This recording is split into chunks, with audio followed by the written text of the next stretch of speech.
evening, and thank you for gathering in solidarity with Israel. My name is Dani Portnoy, and I am a junior at the University of Michigan.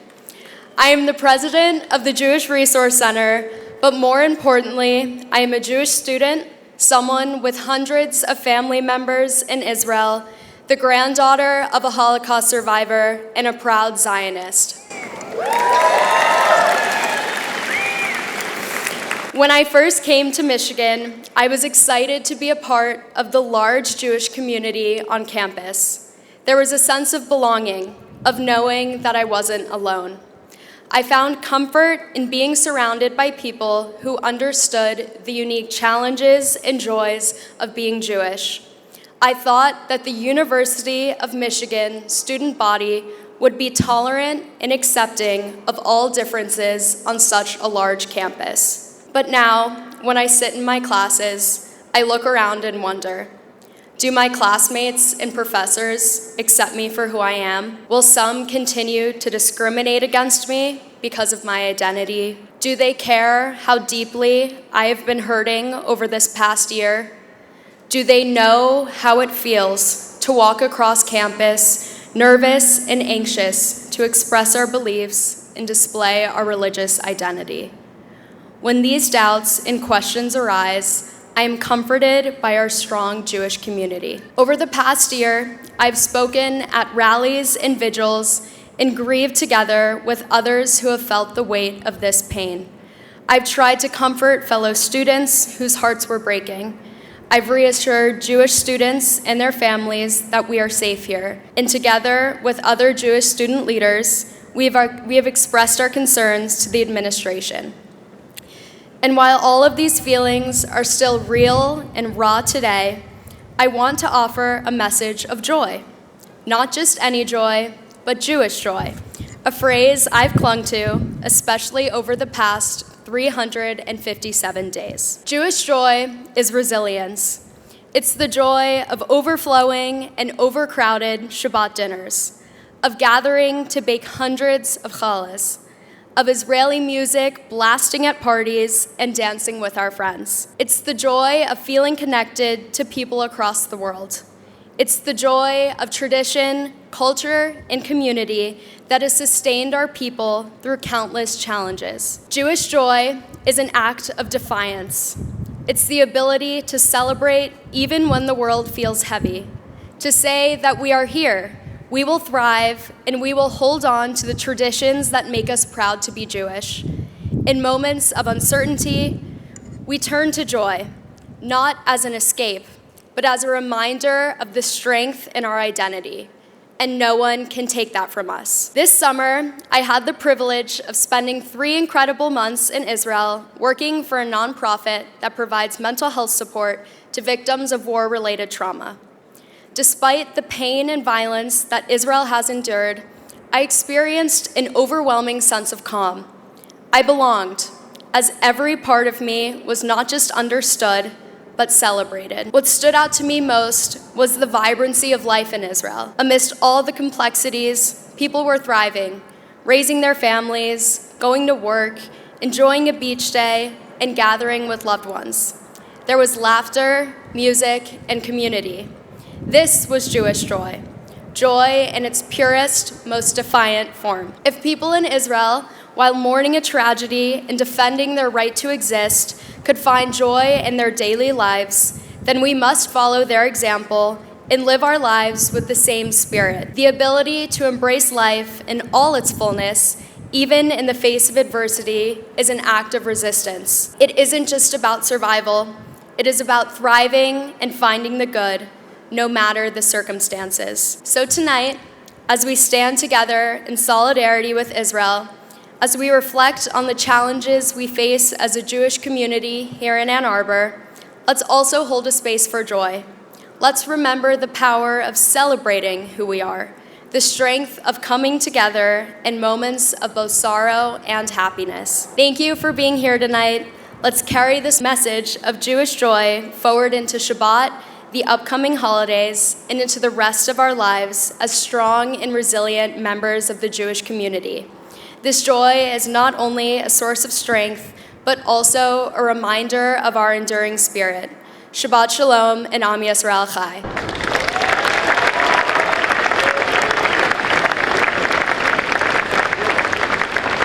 I would now like to welcome up Gabe Silverstein, a sophomore at Michigan, who has been doing amazing things to support the Jewish community here on campus. Hello, everyone. My name is Gabe Silverstein. I'm a sophomore from Princeton, New Jersey. I'm on the executive board for Facts on the Ground, a student group dedicated to clearing the fog of disinformation on campus relating to the current conflict in Israel. I'm also the president of SAMI. It's a true honor to be here today. I'm extremely grateful to the JRC for hosting this event and to all of you for being here in support. You know, they say it's easy to make a big school feel small, but as is especially evident at University of Michigan during Parents' Weekend, it's easy to make a big world feel small too. And that's what I'd like to speak about this evening. It's no secret that the last year has been difficult, yet as a leader in the Jewish community, I stand on this public stage in the face of such adversity and feel not the slightest bit of shame, nor the need to apologize for being a proud Jew and Zionist. In fact, I feel just the opposite. I'm overjoyed to see a group like this come together, to support each other, and to make this world that feels so scary and so vast just a little bit smaller. Whether you know the person next to you or not, the connection between you, between us all, is not something easily explained. It's a bond that has been forged under the most extreme and dire circumstances over the last 4,000 years. It's a connection so crucial and so much more important than many care to acknowledge. People often ask me how difficult it is to be a Jewish student on campus, and it's extremely hard for me to answer this question. They usually refer to a headline or social media post describing some horrible incident. And while yes, this is a difficult part of our reality, they are unaware of the fact that thousands of Jewish students have been gathering at Hillel, Chabad, and JRC every Friday for Shabbat since the start of school. They don't hear the Hebrew music playing at tailgates all over campus, where Israeli flags fly next to American and Michigan flags. They don't see the hundreds of meetings Rabbi Fully, Mendy, and Yitz have every week with students from all types of religious backgrounds. They don't see the countless number of students walking proudly through the Diag with their Magen David necklace on. They don't see Rabbi Alter riding around on his bicycle, making everyone he sees smile ear to ear.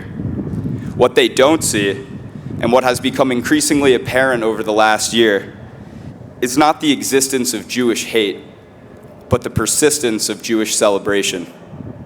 The unity among Jews on this campus is what keeps us all afloat amidst an existential flood of negativity, hate, and darkness. As we approach the anniversary of what was one of the most tragic days in many of our lives, I impart one important value. Kol Yisroel aravim ze lazeh. The people of Israel are responsible for each other. In our clubs, in our classes, on this campus, and beyond, we as Jews must be there for each other. We win with each other, we lose with each other, we mourn with each other, and we celebrate with each other. And while we're not on the ground in Israel or in the fight in Gaza, we are on the front lines of the diaspora, fighting a war like none other in history, one that as a unit, we will never lose. Am echad belev echad, one nation, one heart. Let's go blue.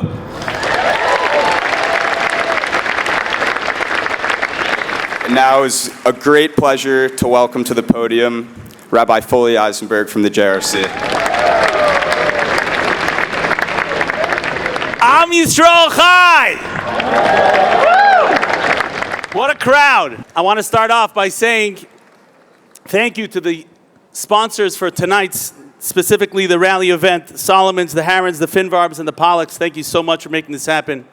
There was a rabbi many years ago named Rabbi Kamenetsky, Rabbi Yaakov Kamenetsky, where a new school was opening, a new preschool. They approached him with the following question. They said, Rabbi Kamenetsky, we're having a new preschool, nice young Jewish kids, and we want to lower the mezuzah on the doorpost. As you know, it's got to be 3/4 of the way up. We want to lower it to 1/4 of the way up. That way, when the kids come, they could just go over and touch it. It's much more difficult than having it all the way up. he said the following. He said, I hear what you're saying, but in Judaism, you don't bring Torah down to the children. You bring the children up to Torah, up to Judaism. Take a stool, put it by the mezuzah, and have the children climb up and kiss the mezuzah. For many years, Judaism has been dwindling. It's been watered down, diluted. I met with a student the other day, and I was telling him a story about a lulav and esrig. And the student said to me, esrig, etrog, I never heard of this. What is it? So I take out my phone, I show him a picture of like the lulav and esrig that you shake on the... And he says, honestly, Rabbi, I've never seen this in my life. I'm like, what's going on over here? Last year at the event, we were doing mitzvos. We were davening that Maya and her brother Itay should get out. That Hashem should protect the soldiers. Bring the hostages home. Bring them home now. In every single Orthodox synagogue, and I'm sure others as well, we daven 3 times a day for the hostages to come home. Special prayers since October 7th. Many people don't even know that. Every single day, Jews are davening, they're praying to make these soldiers safe and to bring the hostages home. We're one nation, we care about each other. Doesn't make a difference if you put on tefillin, if you keep Shabbos or you don't keep fully kosher. In Judaism, it's not all or nothing. Every little baby step that you take, I promise you, does tremendous things, and it helps our brothers and sisters in Israel, in Gaza. This year, I noticed something very different. I noticed tremendous amount of Jewish pride. Almost every student that I see in Ross, every Jewish student that I see that walks by me, has a chamsa, has a Magen David. There's so much more Jewish pride than even last year. It's an incredible thing to see.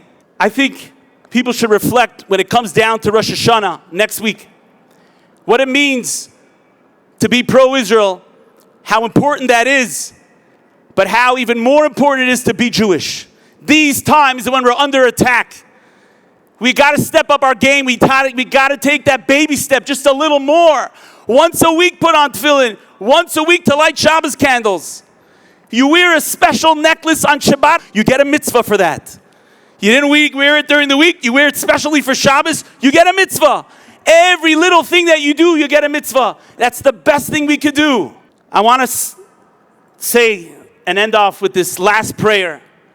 When you have a tremendous amount of Jewish people together, the famous Shema Yisroel we're going to say together, to sanctify God's name, to protect, again, the Israeli soldiers who are fighting on the front lines. We have some over here that are master students in the Ross. Wave a little bit, that gave up their time. Not easy. Thank you guys so much. We're going to miss you when you go back. Chazak u'baruch. Shema Yisrael, Adonai Eloheinu, Adonai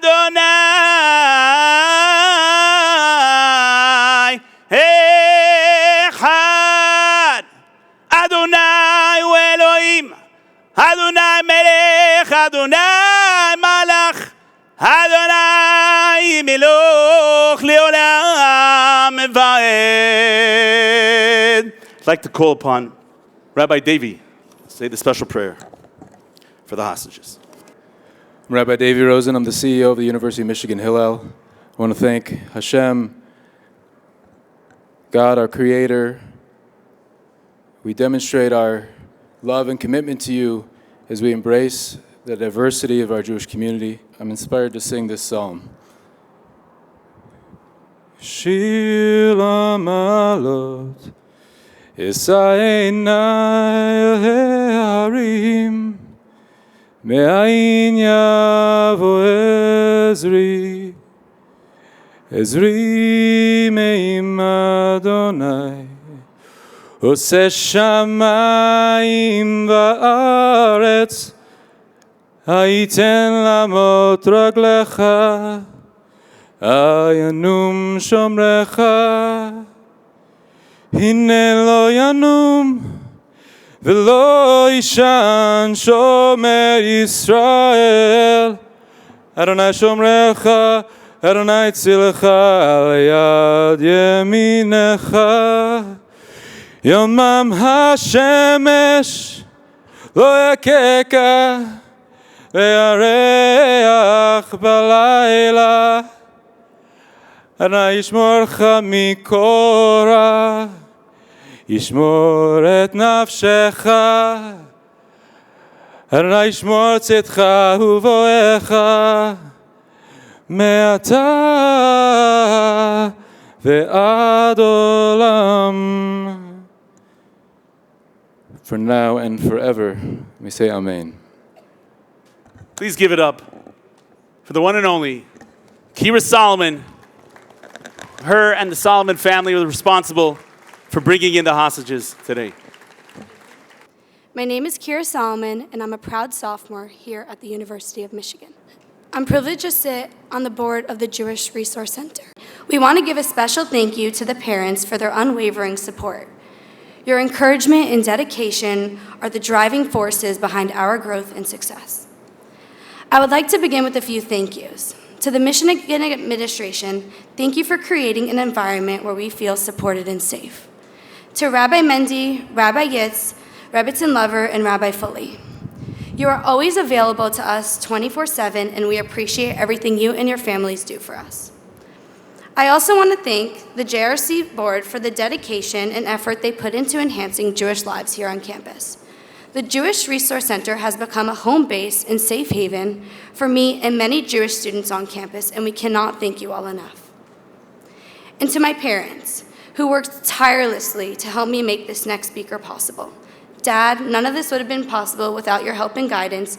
You are both my inspirations. I love you, and thank you both. Today marks 357 days since the horrifying events of October 7th. Some of you may have heard of Maya and Itay Regev, siblings who attended the Nova Music Festival, never expecting the horrors that would unfold. Both Maya and Itay were shot and taken hostage in Gaza by Hamas terrorists enduring over 50 days of unimaginable fear and pain. It's impossible to fathom their strength and courage, especially while 101 hostages are still being held in captivity today, including their best friend, Omer Shem Tov. When I learned last week that they were in New York, I knew their story of courage and resilience was exactly what our community needed to hear, especially in times like these. Maya, Itay, and Ilan, their father, you extended your stay in the U.S. just to be here today, and we cannot thank you enough.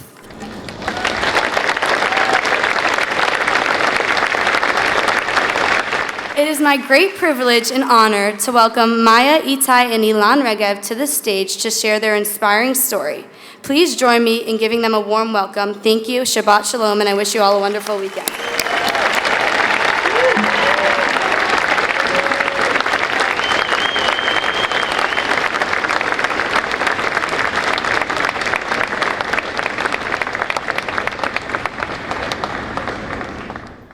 So, hey everyone.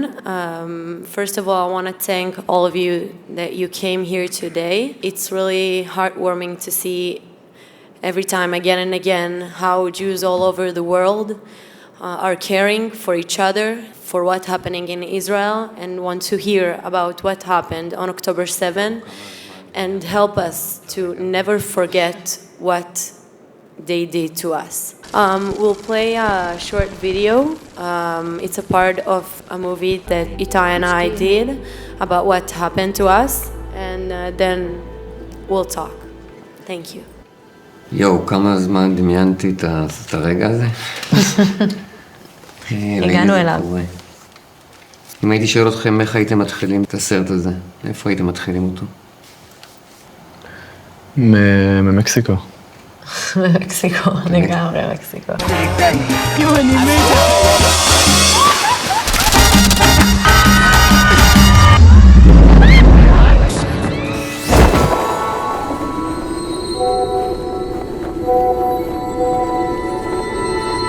מלחמה, קניתי כרטיסים ללכת למסיבה ביום שישי בערב, ואני מקווה שאני אספיק להגיע, זה כאילו עלה לי כמעט 400 שקל.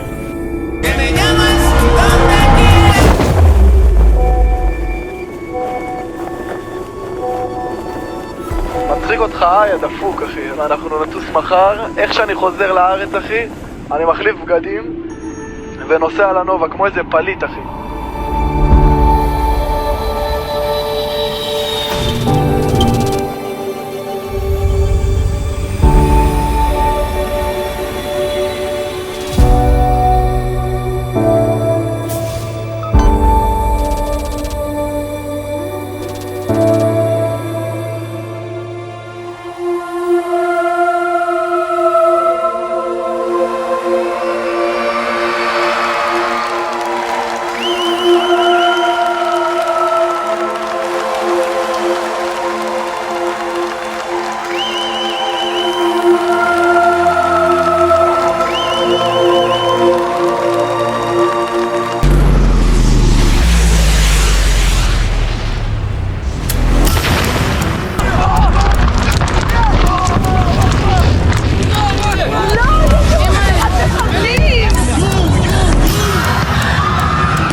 זה איתי.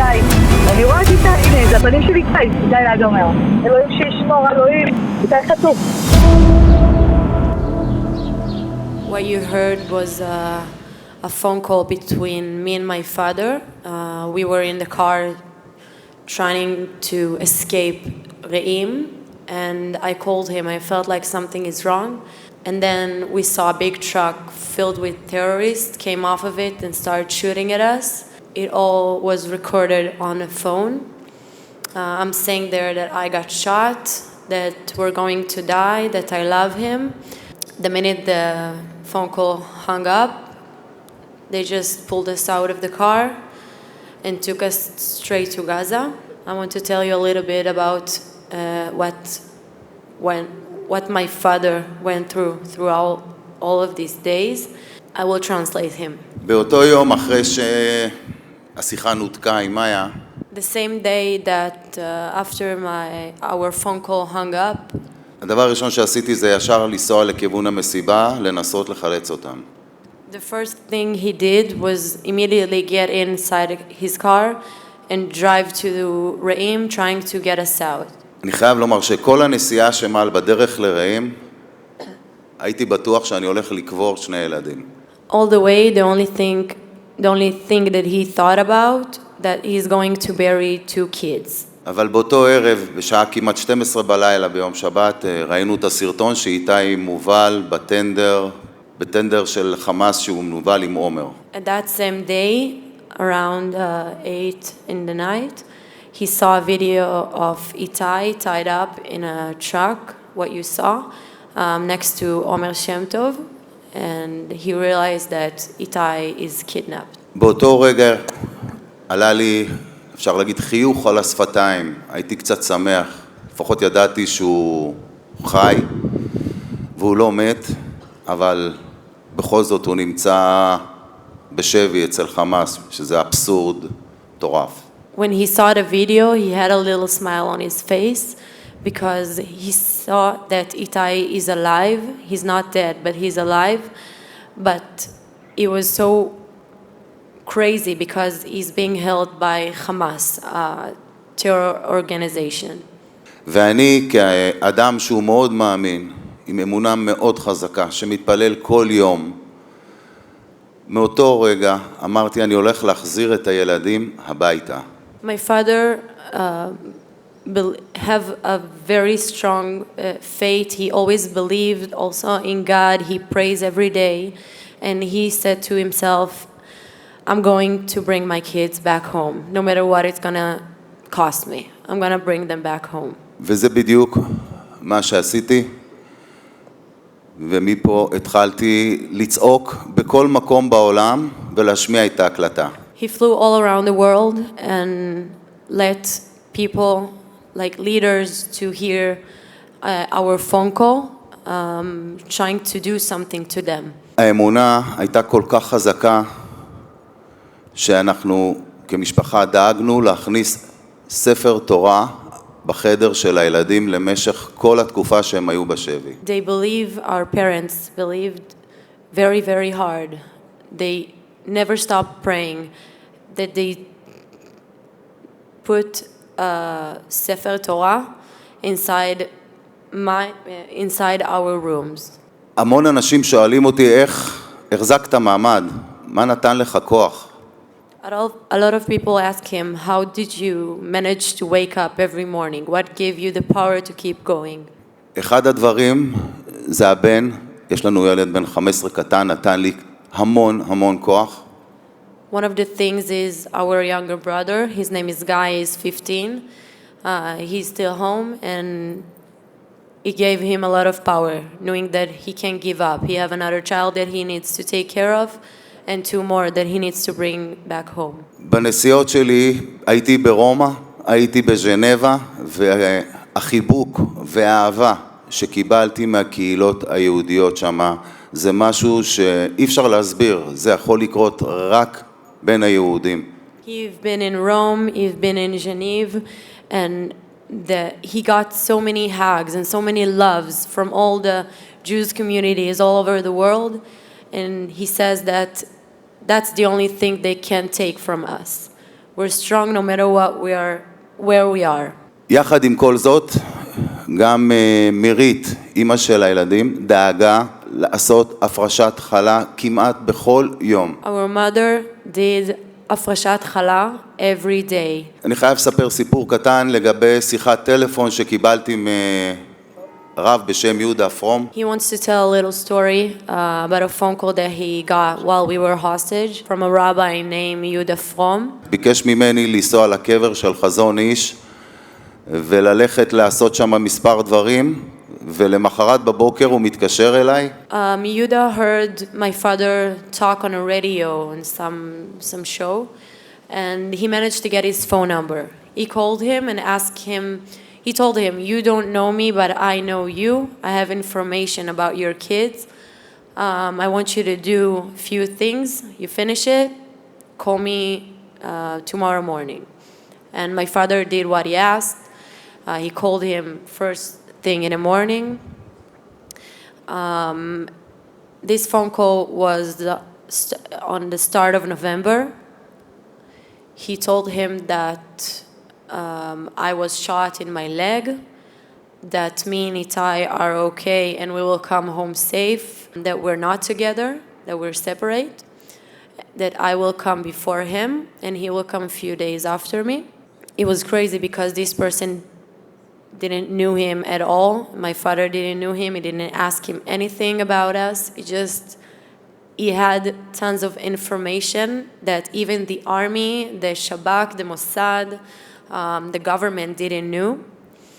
And when we came home, we heard about the phone call, and all the things that he said were really true. Me and Itay were separated. I came home before Itay. He came a few days after me. We came home November 25 and November 29. My father says that it gave him like a lot of power. He always believed in God, but it let him believe even more, even stronger, knowing that someone up there is hearing him and listening to our prayers. And he asked him at the end of the phone call, "Who are you?" And he said, "I'm the son of God." And I think all of us are the childs of God. And as Jews, we need always to be together. Never forget each other. And just be strong for our hostages that are still there, still held and abused in captivity. Now I will talk a little bit about what happened to me and Itay. So on October 7, after our phone call hung up, they took us and we drove inside Gaza. Both of us got shot. They took us to a tunnel, to a house, to a hospital. Itay bullet didn't came out. It was stuck inside his leg. And they took it out with the tweezers without any anesthesia, while 8 terrorists are standing on top of him, screaming at him and telling him to be quiet. After this, we were in a house, like a family house, tons of kids running between our legs, like it's normal. About me, the bullet hit my bone, crushed 6 centimeters of it, and my foot was completely not connected to the rest of my leg. They did surgery only after 8 days. The bullet was inside 8 days, and I have tons of infection I need to deal with, probably for the rest of my life. And we have a few stories that gave us a lot of power there. One story is Itay and Omer were together the whole time, and they kept talking about what they missed the most. And they kept saying they missed doing kiddush with all the family. And they always said, like, I wish we could do it here, I wish we could do it here, and they never stopped talking about it. And one day, the one terrorist that was with them came in and gave them a grape juice. They didn't ask him for it, they just gave it to them. And they felt like someone is hearing us. Someone here is listening to our prayers. And they did kiddush every shishi, every Friday. And they had bagels with salt, and they used it for the hamotzi. And at the end of every kiddush, they would hug and said, next shishi, next Friday, we're doing it together, home. I know that Omer is still doing the kiddush every Friday, and Omer never stopped believing even for a second. And I will talk about him a little bit later. And I want to move to another story of Itay and Omer where they said one day there was tons of bombing of the IDF, and 10 buildings around them fell, crushed completely, and only their building didn't move even a little bit. And he says that after this, they didn't scared anymore. They felt someone is keeping us safe. They never stopped believing, not even for a second. And about me, I was at a hospital my entire time. I was alone. The only thing that kept me going was thinking about my family, thinking about the people in Israel, that I know that they are doing something to help me. I know we have an amazing community, an amazing country, and they will do anything to help me and all the other hostages. I never doubted even for a second that I won't come home. I will just end and say again, thank you so much for coming. It means a lot to us.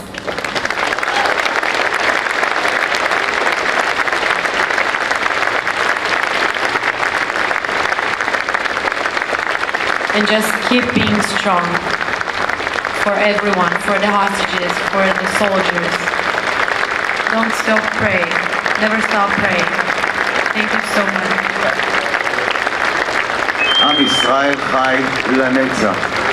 לנצח. עם ישראל חי לנצח. Maya, Itay, and Elon, thank you so much for your powerful words and extraordinary bravery. You are a source of an inspiration for us all. And to wrap up our event, we would like to welcome Jen Airley, who will be sharing a compelling message of hope for the future with us. We are so grateful to share this Shabbos with you. Hi, everyone. I'm actually very excited to see the crowd, only because I feel like I'm very, very far from home. And it is good to feel that wherever I go, wherever I can be, I find Jews feeling so connected to our land and to each other. I don't know, for those who don't know me, my son Binyamin was killed in Gaza. Tomorrow will be 45 weeks. He wrote in his notebook, which I received, that this war is about Jewish identity.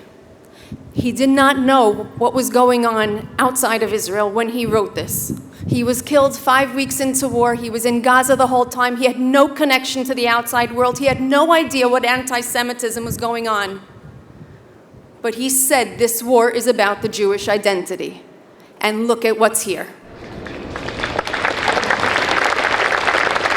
Ladies and gentlemen, if there is not one Jew anywhere in the world that's extra, just like there's not one letter in the Torah that's extra, no one is created without a purpose. And if we are in war, which we are very much still in war, that means you have a purpose in this war. And I will say it like this: you are all soldiers. You might not be wearing a uniform, you might not be wearing a gun, but you're all soldiers in this war. Every Jew around the world is a soldier. And what I mean by that is that everybody has a job to do. Everybody has a job to do to fight.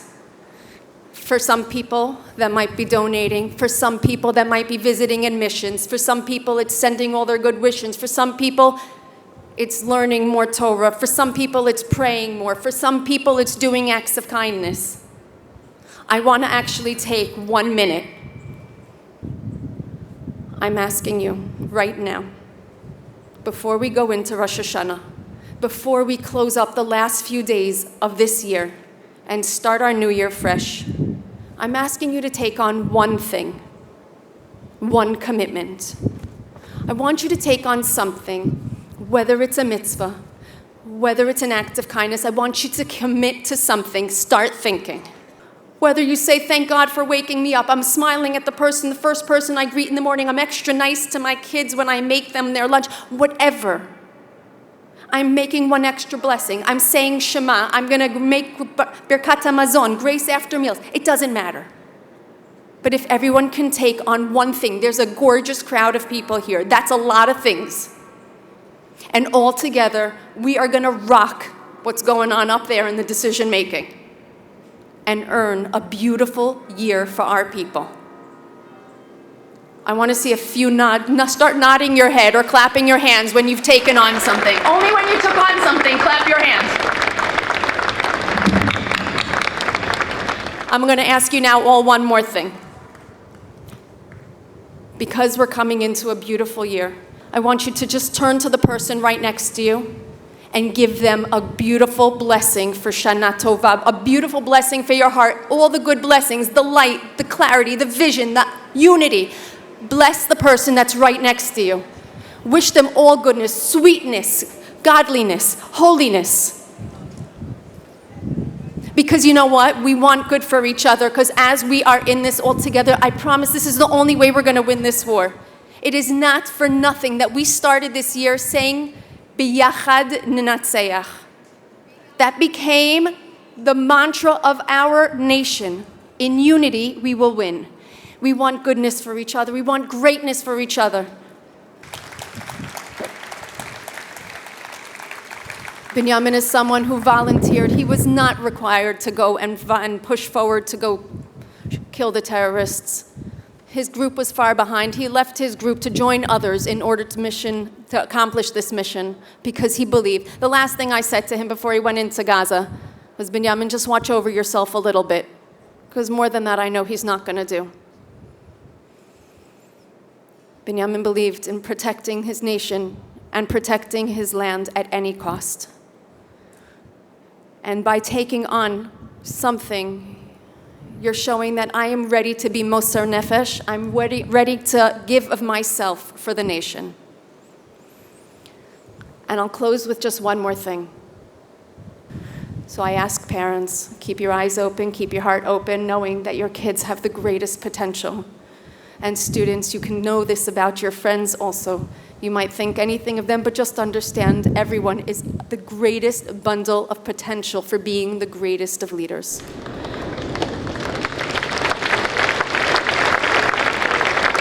I am going to go right now and light Shabbat candles. Anybody is welcome to join me, but I will be at the Shabbat dinner. On that note, I wish everybody here a beautiful Shabbat, a Shabbat of peace